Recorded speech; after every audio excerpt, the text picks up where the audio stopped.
Hoy.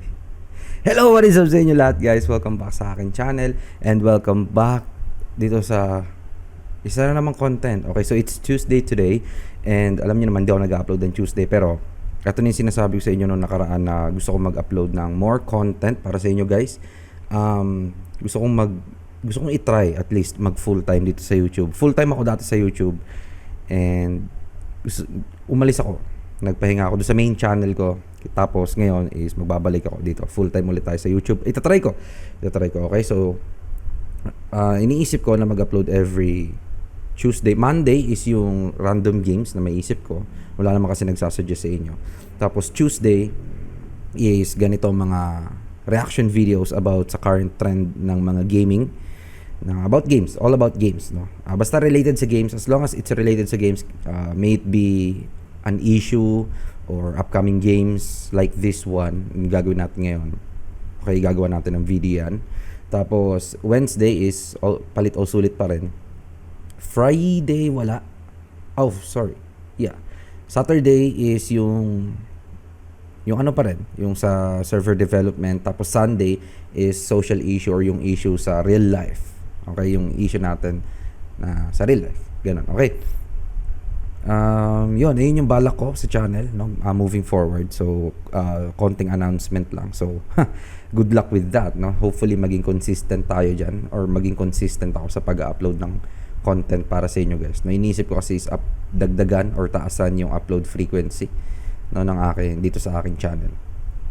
Okay, so ang gagawin natin for today is papanoorin natin itong video ni Lazy Peon. Pero before tayo pumunta dyan, gusto ko muna syempre magbigay ng shoutout sa aking mga channel members and shoutout dun sa nagsuggest na neto. Actually, hindi niya sinuggest tong idea na to, pero nagkaroon ako ng idea based dun sa suggestion niya. Okay? So, bago yon, shoutout muna tayo sa aking mga channel members. Kila Tezkie, Bugs or Bugs, Desiree Pena or Peña, Paulo Mueca and Fantasy Forged. Maraming salamat sa inyong 5 sa pag-support financially dito sa aking server and you guys na para sa mga regular viewers ko dyan. If gusto nyo supportahan yung channel ko financially, you can do so by joining the channel membership. And to learn more about the channel membership, click the join button down below katabi na subscribe. Pero wala namang ano yan, hindi naman yan sa pilitan. It's completely optional. Depende na sa inyo yan. Okay? Pero kung gusto nyo pa rin mag-support pero wala kayong pampapamember, walang problema dyan kasi you can still do the usuals, no? Tulad ng pag-subscribe, watch my videos, like, comment, share, mga ganong klase ng bagay. Okay? And with all that being said, okay? Wala na ba akong masasabi? Yun pala. Iniisip ko baka gawin ko ring early access to sa mga channel members pero baka hindi kasi this is a reaction video and para sa mga hindi nakakalam, ang reaction video ay kailangan like agad-agad mo siyang mailabas. Okay? To maximize the potential of the video. Okay, so without that being said and without any further ado, tara na panoorin na natin tong video ni Lazy Peon. Ayan, nakalagay the Lazy Peon. Hindi. Shoutout din nga pala sa nag-suggest nito. Okay, so hindi niya to sinuggest directly. Teka lang. Yo, wait, what? Teka. Lazy. Ito. Shoutout kay Burmeng. No, teka lang. Balik natin sa full screen. Hindi nga full screen yan eh. So, shoutout kay Burmeng. Ang sabi ni Burmeng is, sabi niya, Sir, meron ka ba?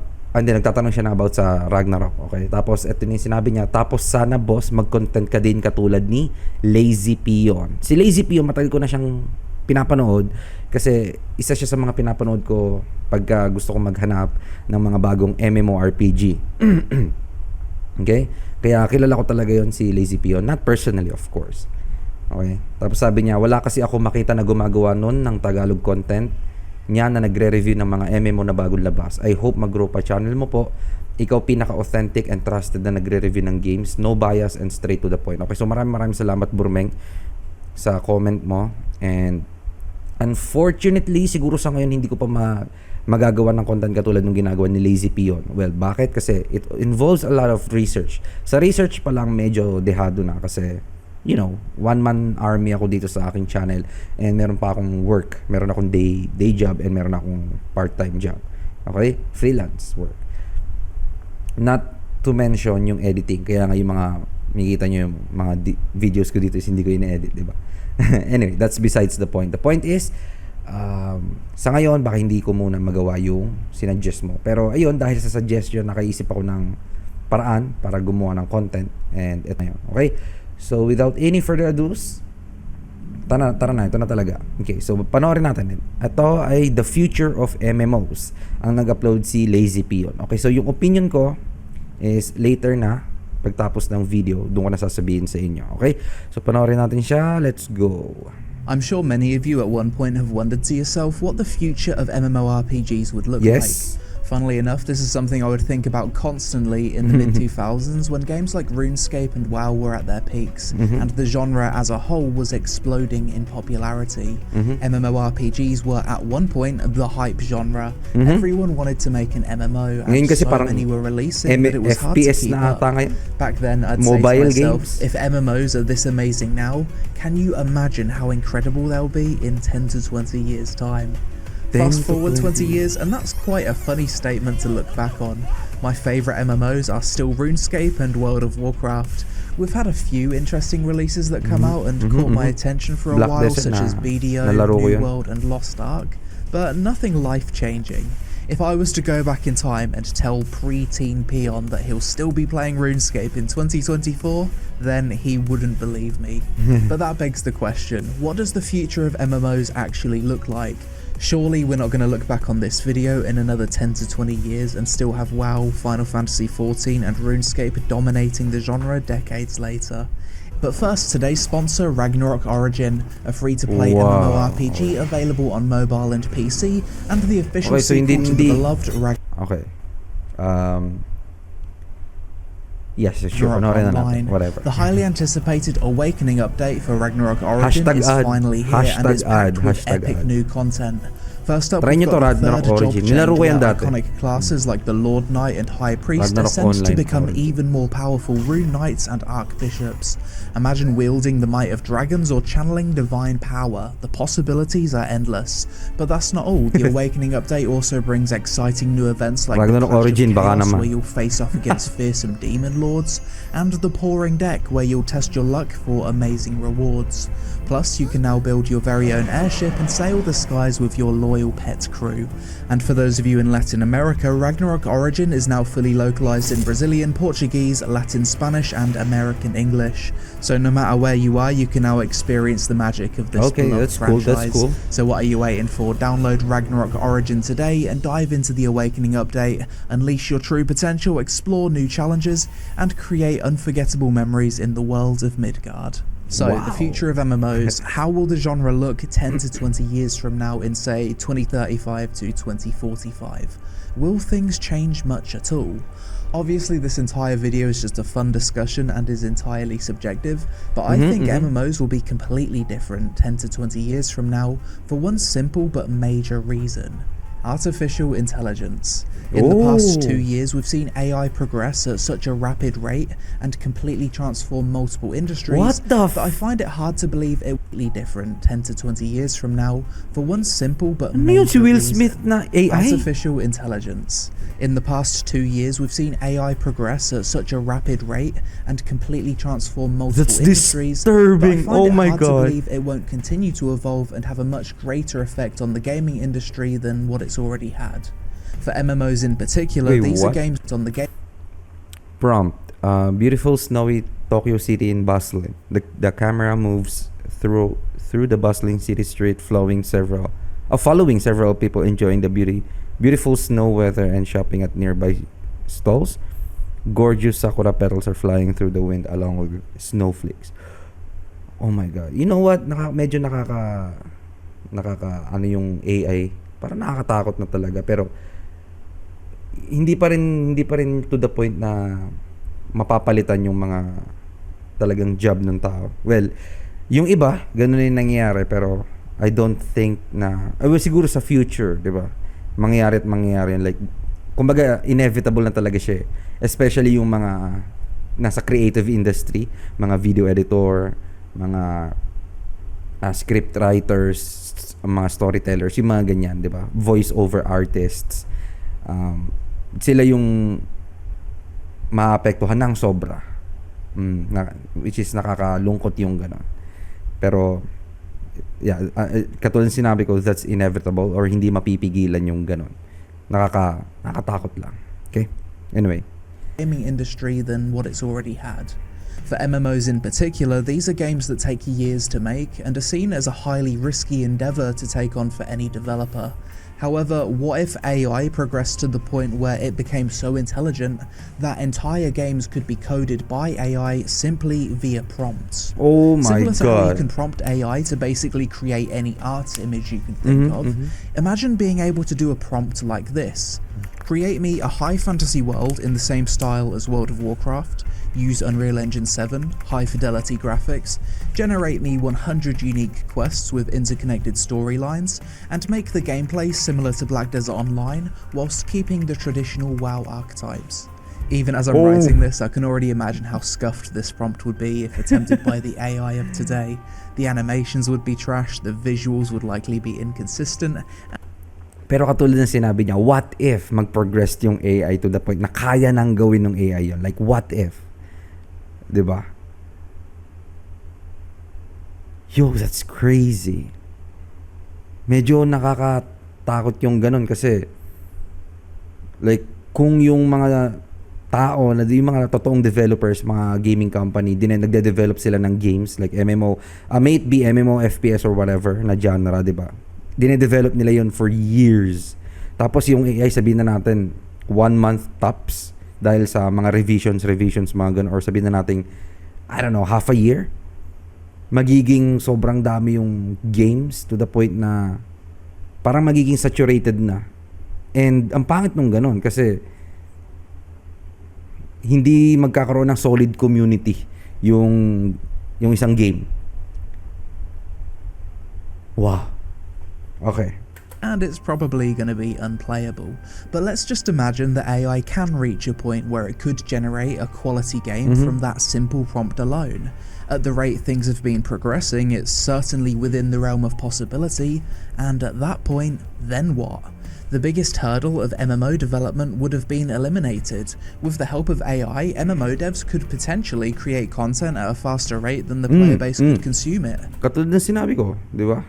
O yun, mas mabilis talaga. MMOs could be created within a reasonable time span, thus leading more developers to make games in the genre. Fuck it, let's go.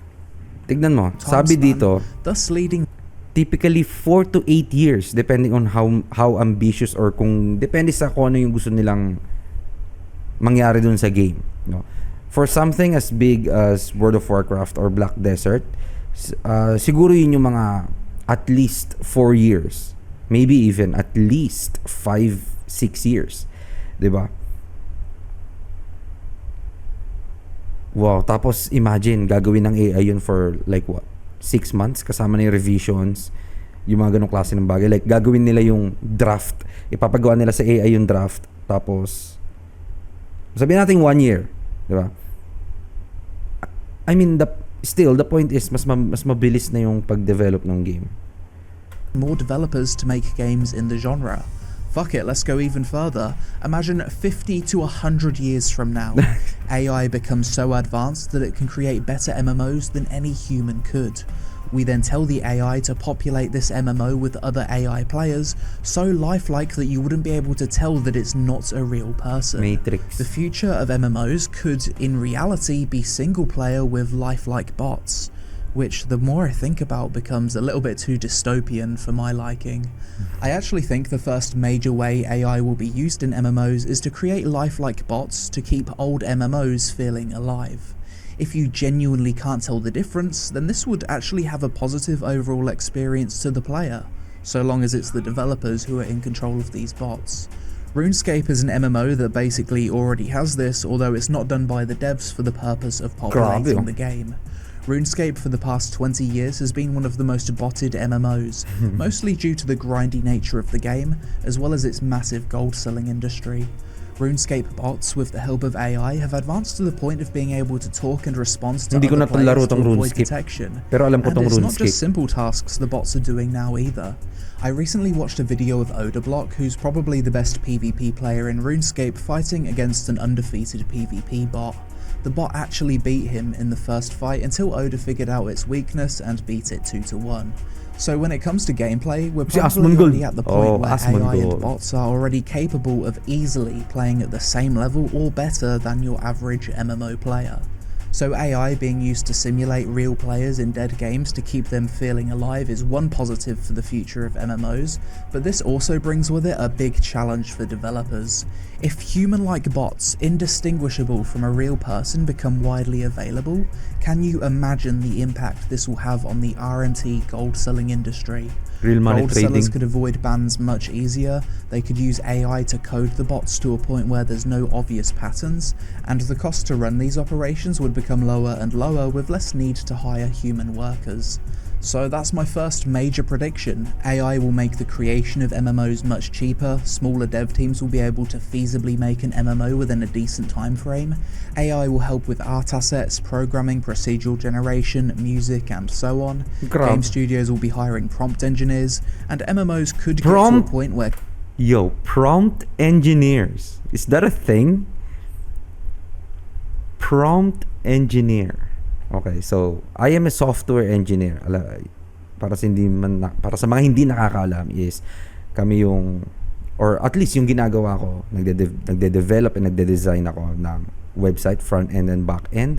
Tapos mobile applications, tapos desktop applications. Ano pa ba yung ginagawa ko? Mga SaaS or yung service as a software o software as a service. Tapos mga APIs, 'di ba 'yan? Tapos merong prompt engineer. Yo, that's crazy. Merong job title dedicated para sa pagbibigay or paggawa ng prompt para sa AI. Is that a thing? Okay. Content is being developed faster than players can consume it. MMOs, especially those with dwindling populations, will use AI to simulate other players in the world. They'll hide or fabricate their actual player numbers to avoid the MMO death spiral, where players quit a game just because it's perceived to be a dead game. Well, ginagawa na yan sa mga Ragnarok servers na lang, 'di ba? Huwag tayong lumayo doon. Yung mga may gumagawa talaga nun. And hindi ko naman may kakailan na ginawa ko rin yung dati. Pero hindi ako naglalagay ng mga bot na AFK na mga players. Ang ginagawa ko is nagve-vend ako para matulungan yung community, yung Zenny, no, na mag-circulate, 'di ba? Pero yung ibang mga servers talaga ngayon is ginagawa ng mga GM is naglalagay sila ng mga AFK na players kahit hindi, or characters, no, kahit hindi sila naka-vend. 'Di ba? Naglalagay lang sila diyan to inflate the number of players. Kumbaga, ang nakalagay is 1,000 currently online, pero ang talagang active lang doon is what? 100, maybe even few, 'di ba? Or maybe even less. So, may gumagawa na noon. Ang magiging problema lang pag AI is gumagalaw sila, nag-i-interact sila sa NPC, gumagawa ng quest, nagpapa-level. So, maiha-hide mo sa mga totoong players, no, yung fact na konti lang yung talagang naglalaro nun. Okay. Nagigets nyo ba? Meron bang sense yung sinasabi ko? Anyway, balik tayo dito. Within the next 5 to 10 years, I think it will be common practice to be able to clear all dungeons and raids in MMOs by queuing with NPCs that simulate average players on multiple levels of difficulty, and as a result, MMOs will trend to be more like single-player shared world experiences rather than something that require genuine social interactions between players. Another trend I think we'll start to see more of in the coming years is an increasing number of MMOs that offer some kind of single-player challenge mode or Iron Man mode. The reason I think this is that a lot of players are sick of pay to win and having their accomplishments devalued. As a result, it's becoming popular to create characters with self-imposed restrictions. RuneScape's Iron Man mode and WoW's Classic Hardcore are good examples of this, and it makes for interesting content. Some MMOs though might straight up just go single player or 3 to 4 player co-op. We've seen this recently with Wayfinder. It started out as an MMO, it didn't do too well, they completely reworked the game to make it single player with optional co-op, and the game seems to be doing better as a result. Whoa. So perhaps in the future, instead of an Never MMO heard of straight that up game. shutting down its servers when it's at end of life, the devs just rework the game into a single player experience, then resell it as a buy-to-play game. Not only would this be good from a business perspective, but it would also be good for game preservation. How about business models? What does the future hold for pay-to-win? Unfortunately, I can't really see pay-to-win going anywhere in the next 20 years, and it could potentially get even worse and more normalised with younger generations of gamers who wouldn't be able to remember a time before pay-to-win. That being said, if MMOs do become easier to create, then there is the potential that a more competitive market... Guys, para sa mga hindi pa naglalaro ng MMO nung mga early 2000s, 'di ba? Merong mga napakaraming MMO na nalaro ko. And isa na doon yung tinatawag na Eden Eternal. Yung Eden Eternal is isa siya sa nalaro kong MMO na sinasabi nila parang ano yun MMO na pang kung gusto mong man-chicks, 'di ba? Hindi, nagustuhan ko yung graphics niya kasi para siyang anime based kasi siya. And yeah, whatever. Ang gusto ko lang sabihin dito is dati yung MMO, I'm so sorry. Naglalaro kasi ako. Yung mga MMO is hindi talaga sila naka-center sa walang pay to win aspect. 'Di ba? Pwede kang ang ginagawa kasi dati is magta-top up ka ng load to play the game. Or if not, magta-top up ka to buy consumables. May it be for dagdag XP rate, yung mga ganon, or basta yung mga consumables, 'di ba? Or yung pang-upgrade, pang-safe upgrade, 'di ba? Tapos, unti-unti, nagkaroon ng tinatawag na yung costume system. Doon na nagsimula, sa tingin ko doon na nagsimulang magkaroon ng problema yung mga MMORPG or ibang game dahil sa cosmetics. Dati kasi, yung item, ang ganda na agad ng itsura. Kahit pa yung wala kang costume, ang ganda ng itsura ng item. 'Di ba? Ang angas na ng itsura. Pero ngayon kasi, parang nagiging normalized na yung mga costume sa mga games, no? Yung cosmetics, 'di ba? Yung skin kung tawagan. For example, sa League of Legends may skin, sa Valorant may skin yung baril. Sa iba pa may mga skin, 'di ba? So, doon nagkakaroon ng hindi naman pay to win, pero nagkakaroon ng parang syempre kung gusto mong maging maganda yung itsura ng cosmetics ng character mo, bibili ka ng skin. And yung iba pa nakakaasar is naglalagay sila ng stats sa skin, no? For example na lang sa Dragon Nest, isa sa mga, and hanggang ngayon yung pinaniniwalaan ko, isa sa mga nagpasira ng Dragon Nest is yung nag-release sila ng costume na may kakaibang stats or napakataas na stats. Okay? Isa yun sa nagpasira, kaya nanghihinayang talaga ako doon sa game na yun kasi isa siya sa pinaka-favorite ko na game, yung Dragon Nest. No? And yeah, unfortunately hindi na natin mapipigilan yung ganon. Nagiging pay to win, like nakakabili ka sa ibang game nga nakakabili ka na ng mga gears, no, na yung ibang tao ginagrind, yung ibang tao ginrind ng 1 year kasi ikaw binili mo lang ng within minutes meron ka na agad, 'di ba? Yeah, whatever. Tutuloy natin. It could result in less pay to win in some cases. What I think is most likely is that more MMOs will simply restrict player-to-player trading under the guise of fighting RMT, then directly sell gold to players on the cash shop either via some currency conversion mechanism or a WoW token style system. Of course, I could be completely off base with my predictions.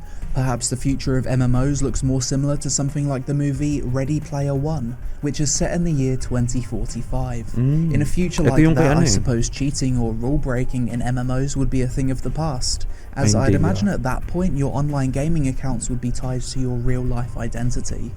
Kinda like how it is in South Korea today, with MMO accounts requiring a Korean social security number to set up.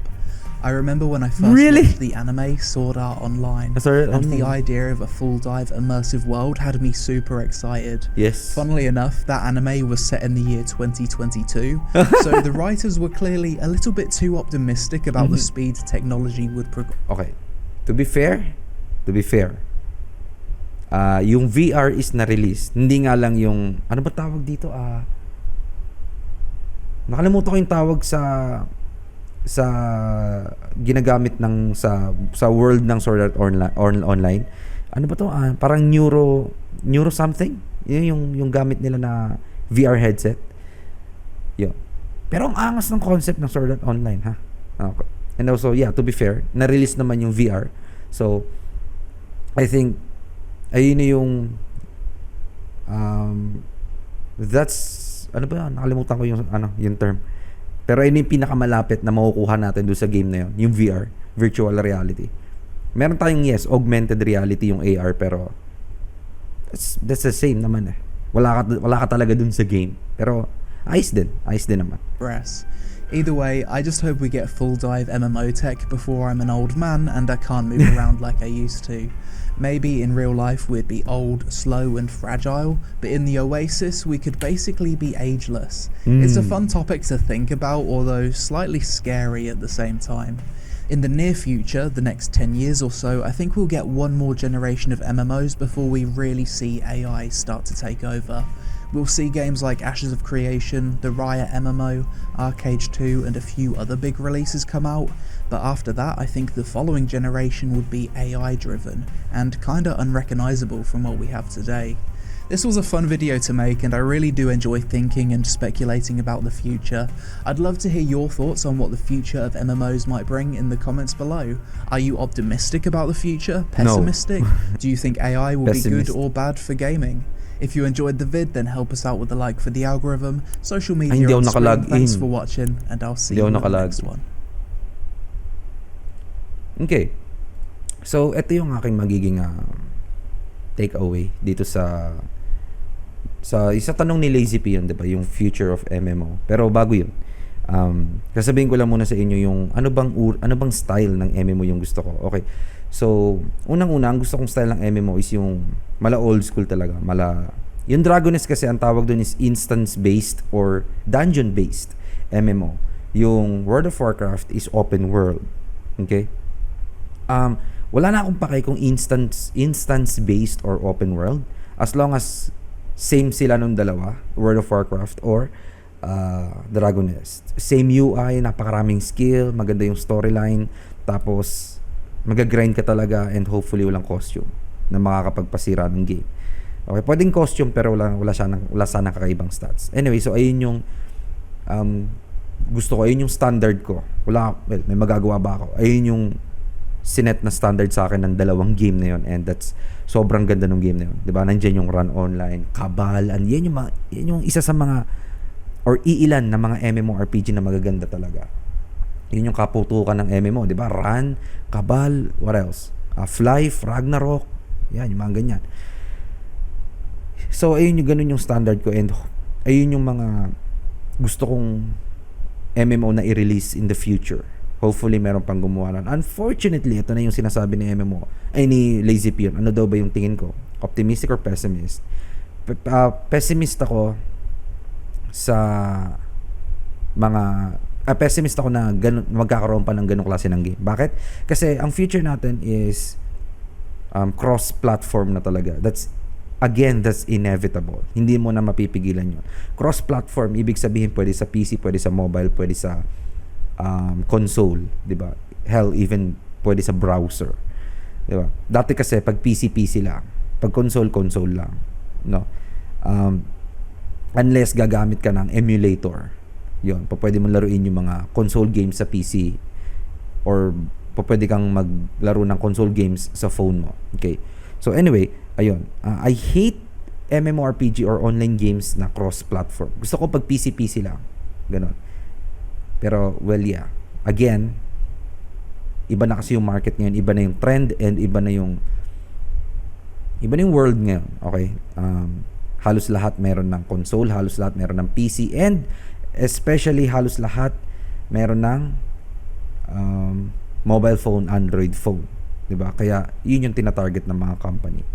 Okay? I'm not saying na hindi ko gusto yung mga mobile games. Naglalaro naman ako mga mobile games na pastime ganun. Pero ayoko kasi nung mobile MMO. Bakit? Kasi hindi parang hindi ka naglalaro eh. Merong ano yun, yung auto system, auto quest, auto find na ganito, auto attack, auto ganyan. Hindi ka na naglalaro talaga. Naka-online ka lang, naka-login ka, inoto mo, tapos hayaan mo na yun dyan. Okay? Wala nang interaction, hindi na interactive yung game. And ayoko nung ganun talaga. Kaya nga, dun sa Ragnarok server na ginagawa ko, sobrang against ako sa pag-develop ng mobile version ng Ragnarok. Pero again, kung maraming nag-request, syempre, pag-iisipan ko pa. Okay. Anyway, so ayun yung mga ayoko. Ayoko ng cross-platform. Pero kung cross-platform siya, tapos na walang auto system, tapos ganun din karami yung skill, walang problema sa akin yun. Ang ayoko lang talaga sa cross-platform is merong yung auto feature. For example, yung huling-huling nilaro ko na mobile game or cross-platform MMO game is Tower of Fantasy, I believe. Hindi ako gumawa ng video nun. Dapat gagawa ako ng video nun. Pero yun yung panahon na, kumbaga, parang medyo chill pa ako. Hindi ko pa masyadong sineseryoso tong gaming channel ko. O, dapat mag-upload ako ng Tower of Fantasy videos. Pero, yeah, hindi ko na ginawa. And, isa yun sa mga, not gonna lie, na enjoy ko. Pero hindi talaga yung sobrang tagal. Like, 2 months ko lang ata siya nilaro. Or baka nga 1.5 lang. Ganun. Yeah. Hindi ko trip yung auto system niya. Hindi ko nga ata ginagamit yung auto system. Kasi pag naglaro ako, gusto ko maglalaro ako. Ganun. And again, hindi naman na kasi ganun yung panahon ngayon. Diba? Yung iba gustong maglaro habang nag-work. Yung iba walang time talagang mag-grind or tumutok sa paglalaro. Kaya, ang ginagawa nila is naka-auto na lang. Diba? Hindi ko rin naman masisisi yung mga taong ganun na gusto maglaro kaso wala masyadong time. Okay, pero sa tingin ko kasi ang gaming or playing games is ayan yung isa sa mga bagay na dapat hindi mo pinagsasabay sa pagtatrabaho or sa work talaga. Kung ano man yung ginagawa mo. Kasi playing games, dapat nag-e-enjoy ka dyan, you're having fun. Yes, sabihin na natin competitive ka, tapos gusto mo maging number 1, di ba? Pero at the end of the day, dapat hindi yan nagbibigay ng stress sa'yo. Dapat still you're having fun. So, dapat naglalaro ka ng games sa off mo, ganun, sa rest day mo, ganun, hindi mo dapat pinagsasabayan. Kaya, dapat ang games talaga is walang auto feature. Anyway, so ayun ay opinion ko lang naman. 'Di ba? Kasi diba? Well, wala. Katulad sinabi ko, wala naman ang magagawa kahit pa sabihin ko dito, kahit pa mag-rant ako dito, kahit pa magwala ako, magprotesta ako diyan sa labas. Wala namang mangyayari, 'di ba? Sino ba naman ako? 'Di ba? So, ayun lang yung gusto kong sabihin and ayun lang yung take away ko dito. Future of MMO, maganda. Maganda. AI, medyo nakakatakot 'yon. Kasi ayoko nga magkaroon ng inflation ng ayoko maging overly saturated yung MMO. Okay, sa sobrang bilis ma-develop ng game, mabilis makakapag-release ng game yung company. Okay, tapos nagulat talaga ako sa kanina, meron bang prompt engineers, that a thing? Grabe yun. So anyway, yeah, that is it for the video, I guess. Again, that's the video from The Lazy Peon. Yung original link is nasa description down below. Pwede nyo siyang panoorin at your earliest convenience. The future of MMO. So, medyo pessimistic ako dyan pagdating sa kung ano yung standard ko sa MMORPG game. Okay? Yeah. So, I guess that is it for the video, guys. Maraming salamat sa panonood. If you like the video, and please give this video a thumbs up, no? And kung gusto nyo pa ng mga ganito klase ng content, yun nga, i-like nyo. And if meron kayong gustong panoorin ko for next week's video, just leave it sa comment section down below. Let me know kung anong klaseng video yun. Hindi ata pwede maglagay ng link. Basta sabihin nyo lang yung title, or kung gusto nyo maglagay ng link, makikita ko naman yun. No, makikita ko yung link. Ilagay nyo lang yung link kasi hindi mapopost agad-agad. Kailangan ko pa i-approve yun. Or much better kung ilalagay nyo na lang yung title kung meron man kayong suggestion. If wala, then that's fine. Okay? And subscribe kayo dito sa channel ko. Kasi, yeah, for more content in the future pa, and if you like this kind of content. Okay, kung gusto nyo naman supportahan, again, yung channel ko financially, you can do so by joining channel membership. To learn more about channel membership, click nyo lang yung join button down below. And that is it for the video, guys. That's it for today. Once again, my name is CJ, and I will see you all in my next video, which is tomorrow. Palit o sulit. Tara, let's go!